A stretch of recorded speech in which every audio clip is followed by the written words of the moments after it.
Not quite live from the sweltering Wembley Stadium, but this is the Monday morning wrap-up, the Challenge Cup final special edition of such podcast. I guess Wembley special. We've got the 1895 Cup final to look back on as well. In the world of Rugby League, there was only one other fixture this weekend, and that was an interesting finish to Friday night's game in the League One match, the Friday Night Lights match. London Scholars, who have become the Wakefield Trinity of the League One competition. They started the season really well, were looking like they may challenge for honours, and have fallen like a stone since then. And it was another defeat for them on Friday night to the Hunslet side, making the trip down from the south of Leeds. You thought I was going to say call them the Hunslet Hawks then, didn't you? I certainly did. London Scholars 30, Hunslet 34, the final score. 18-all at half-time, but a laced last-minute try for the Hunslet. What's their nickname? Myrtle and Flame? I don't know. Got them the win. To move them 4 points clear of Doncaster in fourth place in League One. 1 point behind Newcastle, who has heard on 25. Of course, all the League One fixtures back this weekend. Right, to Saturday then, it was the Challenge Cup final. It was Warrington versus St Helens, and we all thought going into the game, you know, the previews we did, the Prediction Super League, the preview before the game live on Twitter, on Facebook rather, we all thought it was going to be a win for St Helens. We were wrong. Warrington Wolves 18, St Helens 4, 16 points between them in the league, 14 points between them on Saturday night. In a moment we'll hear from Steve Price and the victorious Lance Todd Trophy winner Darryl Clark. Got it right for once. In terms of my pick, in terms of my vote, not in terms of betting on it or predicting it. But here first is the vanquished Justin Holbrook. Disappointing. I thought it was a great game of rugby league. I really did. I thought we threw everything at them in that second half. For that first 20 minutes, we threw everything at them and couldn't get over the line. And then in the end, we made a few errors, but we're chasing the game in 30-degree heat. It's very hard to be, chasing points late in a game that everybody's run off their feet. So, extremely proud of our effort. Couldn't fault anything from our end, and got to give Warrington all the credit in the world of how well they played today. How key was that Morgan Knowles decision right at the beginning, do you think? I was massive. We're talking about a Challenge Cup final, big games. You get your nose in front on a hot day, and it's a different game. It'd be filthy if that was just a regular round Super League game, and to not check that, and then to give them 6 again when they just, come off them, and then 3 tackles later they score. It makes it hard work, and I'm not trying to blame that on the game, but it does go differently. And that's nothing away from Warrington. They don't play a part in those things, and I'm going to sound like sour grapes to a lot of people, but I just can't get my head around not checking a call like that in a final. We both teams give it absolutely everything, and for us to be talking about something like that, we shouldn't be. But can't get my head around it. It's awful. Did you sense some frustration from your players? No, not at all. No, I thought we tried so hard. And as I said, you make errors through fatigue late in the game, and when you're chasing points, it's hard work. As I said, I thought Warrington played an unbelievable game. For me, watching that game, that was rugby league at its best. It was just end to end, no one giving an inch, and as I said, they got themselves in front, and we were chasing them down, and come close a couple of times, couldn't get over the line, and absolute credit to them. And a great game showcased by 2 teams for rugby league today. Yeah, when Theo scored in the second half, it was an impressive couple of sets from you guys. Do you think you could almost turn it around there? Yeah, I was really confident at that stage. As I said, I thought we made some great inroads, and they kept scrambling. They did an outstanding job. We couldn't quite get over the line, and as I said, we threw everything at them. I'm not. I'm disappointed in losing, but not the way we played. I thought every one of our boys threw everything into it, and as a coach, that's what you ask the most, and I'm really proud of our effort and full praise for Warrington. Will that set you back for the rest of the season, do you think? Will that be a big blow to get over? Oh, it's a big blow now, that's for sure, and there's no denying that. But the beauty about it is there's only 3 rounds left in the regular season, and then we're in the finals time. So that's the positive for us. We don't have to. We've got 10 rounds to go or anything like that. So that's a good focus for us. I think Lachlan suffered a bit from not playing for the last 5 or 6 weeks. Yeah, I think a number of boys did, but as I said, it's a tough day for anybody chasing points late in the game. Yeah, I think with the heat as warm as it was, if you get in front, you probably play differently. But we can't fault the ball. We had to keep trying. We had to come up with plays in there. We lost a few balls that were around fatigue, but it's a different mentality when you're thinking, how can I come up with something instead of just hang on there. So different game that we had to play. We were chasing, but Warrington, unbelievable. With their kicking game, and yeah, our kicking game in that second half was outstanding. Steve, I don't think any of us truly believed until we saw the team sheet that Blake wasn't playing. When did you and the boys know definitely he wasn't playing? Well, I named the 1 to 19 on, I think it was Thursday. He wasn't in the team, so I didn't understand all the uproar about it because I was pretty clear from the outset. But on Tuesday, all the playing group knew that he wasn't playing. He said, right, let's get on with it. And it was unfortunate that Blake missed out. And blokes who come in and stepped up were outstanding. And I'm just, I know it's sort of, as I said, I'm just pumped for him. Put into words then, how good that fella's performance is at the side of you, because I think he's covered every blade of grass out there today. Yeah, we made a pact that we're going to cover, I think, 13, 14 k's. We're just going to keep getting our ass off the ground. And, you get the dummy half as best you can. And he covered nearly every blade of grass today. He was outstanding, and he had to be at his best for us to lift the trophy. He's an integral part of our team, our makeup. And, he's a true warrior. Could you sense that performance was coming, Darryl, that even though the last 5 weeks have been slightly disappointing?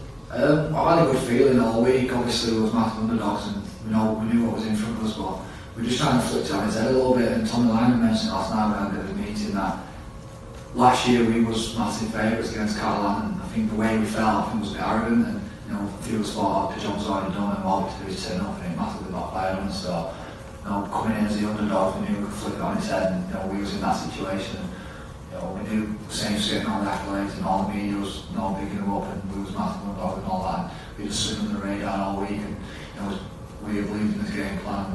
We had a good feeling about camp, and like I said, we just stuck to the game plan, and it worked. Do you think that might have got to Saints then, the way it did to you last year? I think so. So definitely looking back, I feel like it affected us being favourites, and I know it sounds a bit bad, but a lot of us thought it was already done. The job was done, and like I said, it massively backfired. And like I said, we flipped on his head this time, coming in massive underdogs, we knew we could shock everyone. Steve, there was a nice moment at the end. You had a word with Chris Hill went just before the hooter went at the end. He's been through some big games and lost some big games. What did it mean to him? What did you say to him at the end? Yeah, well, we had some really deep conversations last night, and we just spoke about him delivering on what he said last night. He certainly did that today. He's had some dark moments through leading the club, and I said we really enjoyed it. It's a special moment. He led from the front, and all the forwards did. It was I think it was a moment where what he said last night, I just reinforced that message and he had to deliver on it, which I'm really proud for him. And Darryl, being man of the match, I mean, it's the icing on the cake, isn't it, for you, really? What does that mean to you? Obviously, it's a massive individual honour, but the team laid the platform for me. We played the balls and played into my hands how the game went. So, massive credit to our middles who laid that platform for me. Obviously, part 5 did a great job. I think it's 117 was outstanding. So, like you said, they have to pick him out of the match, but I feel like I could have gone to a number of players, and I'm just happy it was me. And like you said, it's just the icing on the top. We've heard from the coaches. Let's hear from 2 key men for the Warrington Wolves. In a moment, we'll hear from their captain, Chris Hill, who was with the Challenge Cup. But first, the man who scored the opening try, this is Joe Philbin. First of all, congratulations. Scoring a try in a Challenge Cup final, what did that mean to you? A bit of a blur at the minute, I'm a bit speechless. Really enjoyed that game. Chase Clark got me a quick play of the ball and it all opened up for me, and just went for the line, and there it was. I was over the moon. Massive underdogs coming into the game, but it's a one-off game. Form means nothing. Yeah, we have been struggling for form recently, but in our 4 walls at Warrington Wolves, we have a real strong belief, and there's a lot of naysayers out there, a lot of people questioning us, and we don't mind that. We don't mind the underdog tag, and we knew we had that performance in us, and we saved our best performance of the season for the big game, so that's a good sign going into the back end of the season. 12-0 up at half-time. Obviously, they came back with a try from Theo Farge, but Darryl Clark killed it off. He had as many of you side did today, had a great game. Over the moon for Daz. He's been so consistent all year, and deservedly got that Lance Todd trophy, and I know he'll enjoy that. And you know, I feel lucky to play with such quality players like that. But you know, 12-0 up at half time, and we knew that Saints were going to come out firing in the second half, but we kept them at bay. And you know, when Daz scored that try, it was a really good moment. We really enjoyed it in front of our fans. Yeah, just them little moments probably staying with me for the rest of my life, to be honest. Yeah, plenty behind the goal cheering you on in that second half.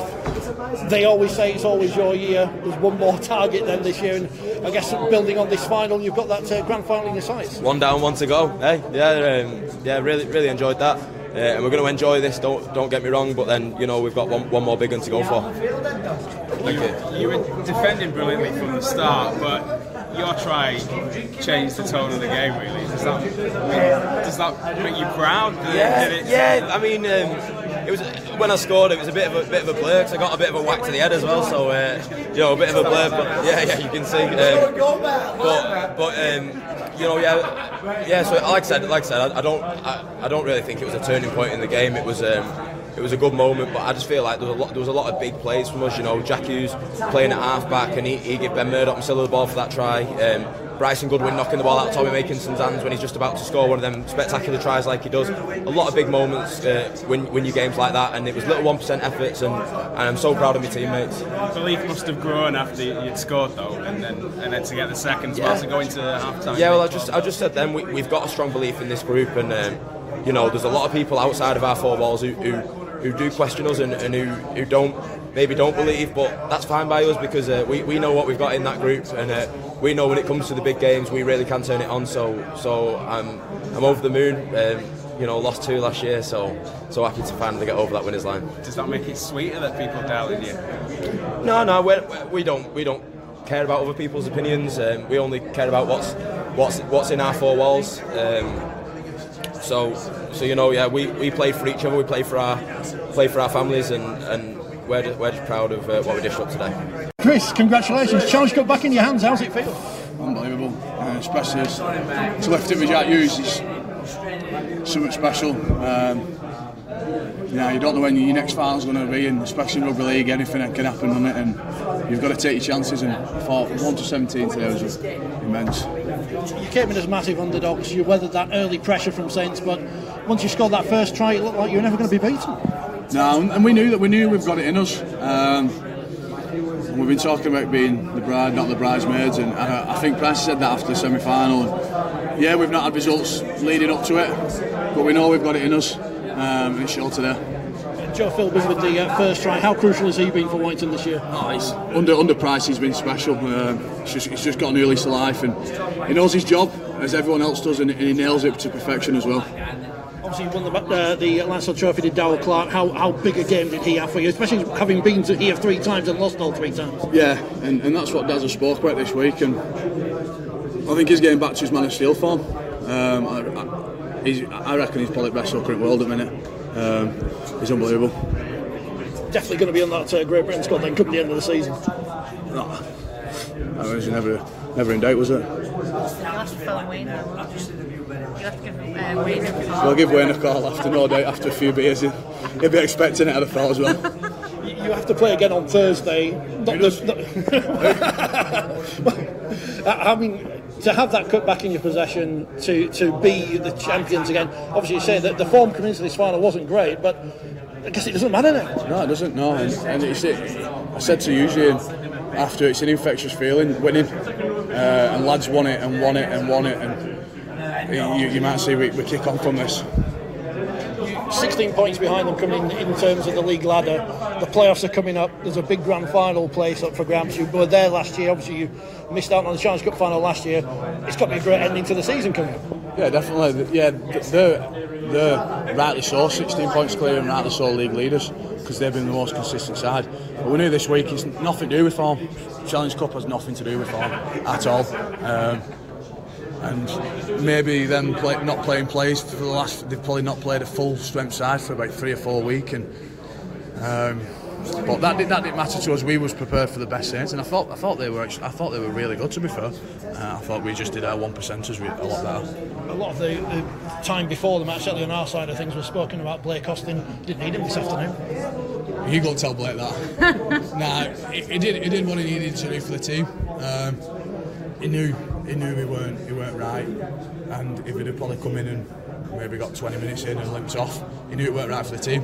He stepped up, thought using was immense, and just sat on that right side and dictated it when he needed it. And we've worked all week on that, and I thought we nailed our game plan. Final one from me. You soaked Steve Price at the end of the game, or the Warrington players soaked him at the end of the game. How crucial has he been in terms of the development of this Wolves side this year? I've said it in many interviews, not just the side but the club. His infrastructure and what he's brought within the club, the youth and stuff like that. We're all one as a club, and now we'll enjoy this.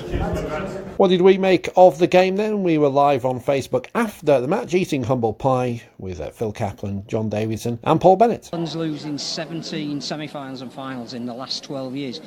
Do we now think that they are not nailed on certain to win the grand final, in which case there's been a double whammy with this performance from Warrington? Yeah, definitely. I didn't think they were nailed on to win it anyway. I've got this sneaky suspicion about Wigan, and this only strengthens it for me because, you know, they seemed nervy. I mean, you talked about them, the only team that can beat Saints is themselves. I don't think that was quite the case today. I think that would undermine how great Warrington were. They were brilliant. But there was certainly an element there, I thought, where Saints got behind, and then, I mean, the amount of errors that they were pressing it, the timing was off. They looked a nervy side that had just the occasion had sort of got to them. They actually started really well though. They were making breaks. They were finding gaps. You know, I think there was a couple of try-saving tackles. One from Toby King, and I think one from Bernard Masilla. And then after that, they just, you know, there's just too much drop ball, and Warrington defended like their lives depended on it. It was outstanding. The number of times that the Saints got caught on the last time was very un-Saints-like. Yeah. Turned the ball over, admittedly within the Warrington 10-metre line, didn't pose enough questions. I don't know, and no doubt we'll ask the question. Was Lachlan Coote fit?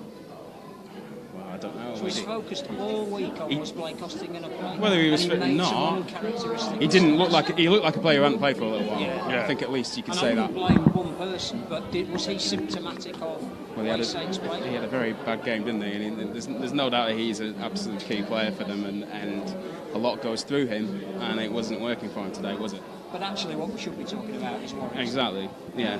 Darryl Clark really man of the match. Yes, I thought so. I mean, I voted for Stefan Ratchford, but Darryl Clark was. Because the papers were collected just before Darryl No. Clark I think Ratchford obviously played at fullback, but basically played two positions. He was the 6. He kicked mostly on the last. He mopped up everything back. I don't think he made an error. You know, he defended. I think he might have been Farge. He saved one try when he made that break. He was just phenomenal. But Darryl Clark as well. I mean, that obviously the match-sealing try, but to stop Grace in the corner, it just goes to show what a competitor he is. There was a tackle earlier, wasn't there? Was it Lomax? Really hitting ball and all, and just sort of absolutely. He's just a freak. I mean, we saw that at the Warrington event we were at the other week, and his stats. He's just literally a freak of nature. That came to the fore today when I said pre-match about it's going to be one hell of a defensive effort, and are they going to be able to keep that going in this heat? Yeah, and they did, it was incredible. All the more incredible for that. Covering at stand-up, played like an extra forward, but just made sure that it wouldn't be broken down in the middle. Jack Hughes as well. I mean, very injured and sore testicle, but he still threw himself into everything. Yeah, I thought Murdoch Masilla. Yeah, when he was on the field, was really good. Yeah. Joe Philbin off the bench. Joe Philbin had instant impact, really, didn't he? Fantastic. And I have to say that I thought Bryson Goodwin for his defensive contribution was magnificent, not least stopping making in the corner, which very few people have done. Absolutely. That was another turning point. I mean, 9 times out of 10 St Helens scored those. You know, Makinson's one of the best finishers in world rugby, but just the pure effort and the will to get there and make that happen, that's what wins you big games, and that was the case today. I suppose we have to mention the decision at the start and how different the game could have been if that had been given. I guess we'll never know how it would have turned out from that. That was Saints will look back on that, I think, what could have been. They didn't build on it, though. But no. That's to the credit of Warrington. Absolutely, and Saints didn't deserve to win today. Simply put, you know, yes, that went against them, but they weren't good enough. Warrington were brilliant. I think I haven't seen the final stats, but they would have made at least 15 or more errors, and their set completion was probably no higher than 70%. You're not really going to win any games when you implode like that, and Warrington just defensively just would not yield. Yeah, there didn't seem to be much of a structure to the end of the sets. They didn't really seem to build any pressure or intend to sort of turn the screw on Warrington. And Warrington were really out of it in the last 20 minutes. They really struggled to get out of their own half. But it did so much work to get them up the right end of the field. Absolutely. So after we got back upstairs, they were underway in the 1895 Cup final. Close at half-time. Winners were leading 18 points to 12, but Sheffield with the win, 24-0 in the second half, 36-18 the final score. Key man for Sheffield is the man who picked up the Ray French medal as the man of the match. He is Anthony Thackeray. The winner at Wembley and man of the match. Yeah, thank you very much. Man of the match, when Brownie shouted me over, and obviously Brownie got his hat-trick today, and I thought it was outstanding, so I don't know. I'll take it. I'll take the win. We just wanted to win. You've had a great career. You've scored loads of tries. We know that, over 200 of them. What were it like today to race 70 metres or whatever and score a try here? It was mega. I mean, it was a big point for us as well. We went 12-0 down, and I thought, we was letting them out their end a bit too easy, giving penalties and errors away, and so we probably needed it at that time. It was it's a special place, obviously. I mean, walking out here yesterday was special, and then obviously stepping foot on there today after the Challenge Cup final, it was surreal. A lot's been made about this cup and what its what its merits, but you've experienced it all now. What would your message be to players who are playing in it next year? Oh, it's mega, absolutely mega. You don't get a chance to play in many cup finals and for trophies and stuff throughout your whole career, no matter if you're at the top level or whatever level. So it's obviously special. It's a real special venue, and when the Northern Rail Cup was about, that was pretty special down at Blackpool, and you always had a good weekend there. So this is tenfold. What's it been like then as a player, knowing you're coming to Wembley? You've had a bit of a wait before you got here. What's that bit been like? Getting old now, yeah. Again, surreal. It probably didn't sink in until probably Thursday, and then because we was obviously travelling down on Friday morning, and your phone's going off constantly saying good luck messages, and then we did the shirt presentation. And you're ready to fight someone, or at that point in time, the hairs on the back of your neck stood up, and Beans came in, and John Keir and Tubbs, they all got quite emotional when they was talking. Keith did a video and stuff, and it was really good, really good. The whole experience has been outstanding. Were you nervous or anything? What was it? I mean, what were going through your mind when you came out to play? Do you know what? It didn't cross my mind once about losing. I've lost a cup final before, and the feeling is it's the worst in the world. But we've got a real good group here, and I just felt that we was ready. We was ready yesterday, and going into the game today, we was all saying the right things, and yeah, it was incredible. You obviously got man of the match. Did you hear it when it got announced that you'd been selected? I didn't, to be honest. I mean, obviously you're in the thick of it, but Brownie did. I think Brownie was looking out for his name. I'll give him some stick later. But when he said that, I thought, wow, that's pretty special. Obviously, Ray French legend, and to get the first one, it's pretty special too. You'd have been pretty sick though, wouldn't you, if you'd have got a hat-trick, not got man of the match? Oh, I'd have been fuming. I'd have took that trophy off me. I'd have said, give me that trophy. No, he's done. He was class today, Brownie. He hadn't trained all week as well. He had a bit of a knock, so he was icing all week, and full credit to him. He's got himself ready, and he's played outstanding. Couple of days celebrations, no doubt, but the playoffs are still very much on the horizon as well. Yeah, it's sort of out of our hands a bit. I mean, we can only knock off the games one at a time, but we'll go to next week. We'll celebrate tonight and tomorrow, and then I'll probably come in Tuesday, Wednesday maybe, if we're feeling up to it.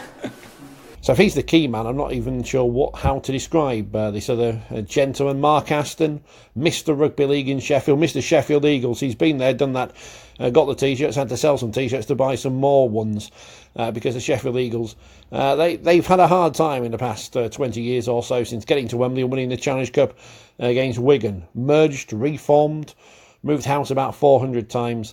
Let's leave the last word on the podcast to him. Mark, winner at Wembley as a player, now a winner as a coach. What does that feel like? Special, and I'm so proud of the players. I spoke before the game about how proud I am and what they've come through and what we've done this year. And we had to show a lot of character out there today because we're behind under the pump a little bit, and 12-0 down. And wow, maybe the occasion got to us a little bit, but then they settled into to the game, and I thought the second 40 minutes were just typified what we're about: hard working, honest, and a committed bunch. And as I say, I can't speak volumes enough. There were some outstanding individual performances here, and I know Anthony Thackeray got the Ray French. French is a legend of the game, isn't he? And he commentated on the last in '98 when we won. So he picked somebody picked Anthony. Mate, he's been outstanding for us this year. But so they all have. You know, I thought Brown was class today. You know, who scores 3 tries at Wembley? So yeah, just so delighted for everybody involved with the club. You know, it's been a tough few years, and you know, it just shows when you work hard and you know keep believing and keep doing the little things well, what you can achieve. Second half, you scored some fantastic tries. You must be proud that they have shown themselves what they can do on the biggest stage. Yeah, there's no doubt about us being able to score tries. But what I'm more impressed about is they didn't score in that second 40 minutes, and that just, you know, there were times when we just had to put his bodies where it needed to go to stop them, and you know, we scrambled and we're desperate. And, you know, that just takes you back to '98. You know, Keith Senior did a fantastic video on Friday night, and we had some clips of obviously that occasion, and it were outstanding. And then, you know, Johnny Lawless, Matty Crowther sent some best wishes to the boys, and you know, it rings on what we were about in '98. And again, there's a special squad in there that are committed exactly the same. You know, Wigan on that day would have had to, you know, they'd had to run us over with a bus steamroller for him to win that game, and I think we showed that today. I just thought we showed that resolve, the commitment, the attitude, and we put a little slogan out there to be proud of our efforts and our performance, and you know, they did that in abundance today. This is a club that refuses to go away, isn't it? You've had a bumpy couple of years, as you've said by your own admission. Are you back now? Are you back to where you want to be? Because obviously the playoffs are still achievable as well. Yeah, and you know, we had a great start to the season. We lost a few key players with injury, but you know what's happened since that is some of the other guys have stood up and be leaders, and there's a bucket full of them out there all trying to inspire each other and that. And you know, yeah, it's a special squad, and we've worked hard to build it. And yeah, the last couple of years have been tough. We've been outside the city, haven't we? We're going back to a pub tomorrow and not a stadium. Oh, you know, so that's where we are. We need the council to get on the bus and get behind us and deliver what they promised to deliver, which is a stadium. Once we get the stadium, who knows what can happen? We can build the club again, which is what we've done. We built it once; it's been knocked down. We built it again and got knocked down. We're building it again. So yeah, you know, there's so much pride in what we've done as a club. And when you think about this, and yeah, there were 4 players who played today that's come through my system. Paddy Burns, Greg Burns from Hillsborough Hawks, Blake Broadbent, you know, obviously his dad, and he was on our scholarship before he got taken away from us. And then there's Ryan Miller that came from Birmingham, you know, and just got into the system. So I'm immensely proud of that. We set out on this journey to give a kid a dream of playing professional league. In my wildest dreams, did I think I'd give him a chance to play at Wembley? Not particularly, but hey, it just shows that, you know, the kids of Sheffield are as good as any other kids. Last one from me. A lot's been said about this competition, but it felt like a big occasion today. You've won at Wembley, like you said, not many can do that. What do you think of the future? Do you think this is going to get bigger? Do you think people will take it more seriously next time? Wow, how can you not want it to succeed when there's a final at Wembley? So yeah, you just got to look at the structure in what I said at the beginning of the year. We had the Northern Rail a few years ago, didn't we? And that worked. I think we got to the last final of that and got beat. So structure it right. Let's not play midweek games. The prize, money can't buy.